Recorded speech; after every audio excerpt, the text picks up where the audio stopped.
Welcome today in front of me REALME Pad, and I'll show you how to turn off Hey Google of Google Assistant on this device.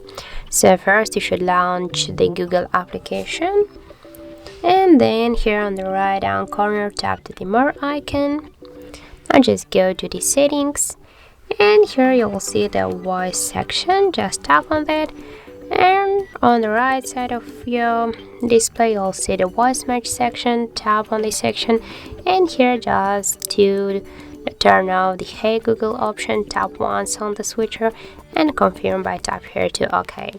And that's it. That's how it looks. If you found this video helpful, remember to leave a like, comment and subscribe our channel.